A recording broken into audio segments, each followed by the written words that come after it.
Hi everybody, welcome back to the channel. Today I want to talk to you about a book I borrowed. It's called The Fourth Turning. And have you read it?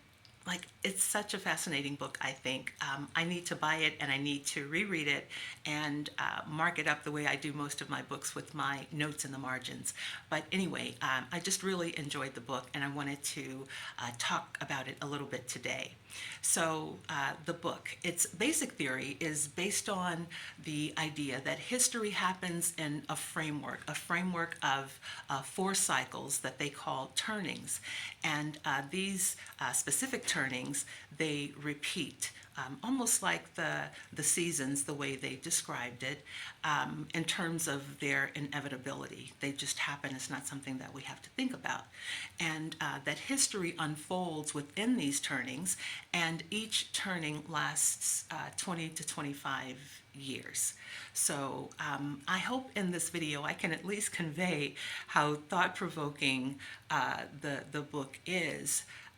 Because imagine taking history, the things that have happened in the world, or some of the things that have happened in the world, and analyzing them to the degree that you begin to make predictions. You observe the patterns first, and then you begin to make predictions about what might happen in the future, and then taking it a step further and naming a specific cycle that these future events might happen. So that's just pretty fascinating to me, and I wanted to talk about it a little bit.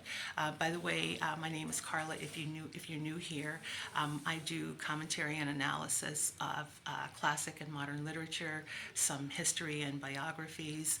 I also do readings of some classic and modern works. So please take a look around the channel, and if you see things you like, I ask you to subscribe to the channel, and I'd love to have you here. So anyway, this book, I want to talk about these four specific cycles that they name, or these turnings. So first, let me say the book was written in 1997 by Strauss and Howe, and I'll talk about the cycles or these turnings, not in great detail, but just kind of to give you the gist of it and what they tell us about these cycles of history and what happens within the cycles. So, and if there's time, I want to talk about the generational archetypes that they believe have an influence on these turnings, because that's another really fascinating part of the book, and how these, how each generation affects the cycle or the turning. So the first turning, they call it the high. And this is a period in history where society, people are just united. There's a major crisis that happens, and people unify around that crisis. The institutions are strong, people are unified, they're all on the same message, basically.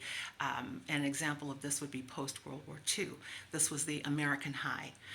Here at this time, there was the greatest expansion of the middle class in history, with federal programs like the GI Bill and free college for veterans, and other programs like infrastructure to for the interstate systems, and this collective enthusiasm about the space program, and people are being lifted out of poverty. So this is an exciting time, right? So while I have to say, white veterans were lifted out of poverty through these government programs. But if you remember, during that time, the United States was still under segregation. So black soldiers, veterans, were not able to avail themselves of those federal programs. So I'll put a few links in the description if you want to read more about that. So in this period, from the late 40s to the 60s, there was this focus on strengthening and rebuilding, because we had had the Great Depression, and then there was World War II. So, everything is ripe to be started over again. Let's come up with something new. So the second cycle they call the awakening, and this is a period where people start to push back a little bit against the established norms, and they're not conforming as much. think of the 60s and 70s, the Cultural Revolution that happened during that time, where there was more a focus on personal freedom and self-expression as opposed to the unity that the country saw during post-World War II. There was also at this time the civil rights movement, the fight to end segregation, the hippie movement was happening, the Vietnam War protests, second wave feminism, and other things. So they identified that as the awakening, like something different is happening here. Then the third phase, or the third turning, they call the unraveling. And this is a time where the cohesion, this tightness and this societal cohesion really starts to fall apart. And we're looking at the 80s to the 2000s, when there was a rise in individualism as opposed to this focus on collective well-being.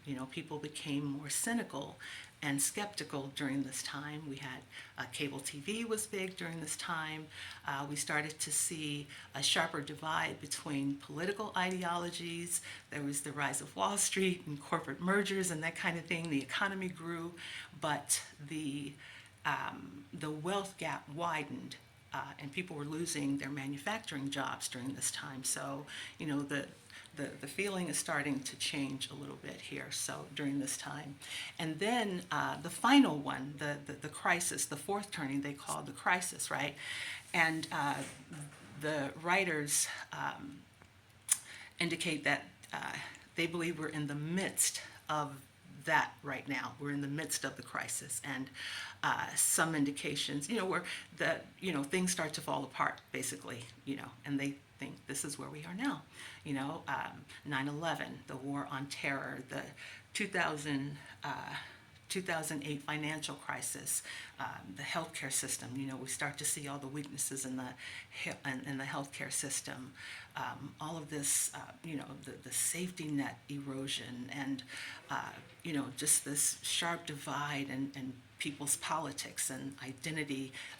People are identifying more with their politics. So this crisis phase, they call it a time of upheaval, basically.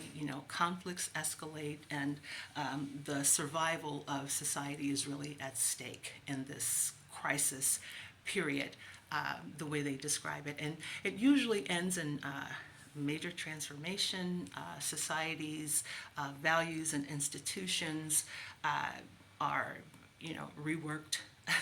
So the idea that this is the period in the turning that we might be in right now is pretty interesting to me. So to wrap this up, their basic theory is that we move through these phases over the course of about 80 to 100 years, what they call a seculum, and then the cycle just starts to repeat itself again. So the book is about 340, 350 pages, I think. So clearly I haven't covered everything, and I didn't get to the generational archetypes and how they tie into this, but maybe I'll do another video if people are interested in that. But I wanted to get to the gist of it. So anyway, thank you so much for watching this video. If you're still with me, I appreciate it. Let me know in the comments what you think about the different cycles, or the different turnings, or the idea that we may be in the fourth turning as we speak. Please also hit the thumbs up button and subscribe for more videos. Thanks again for watching. Until next time.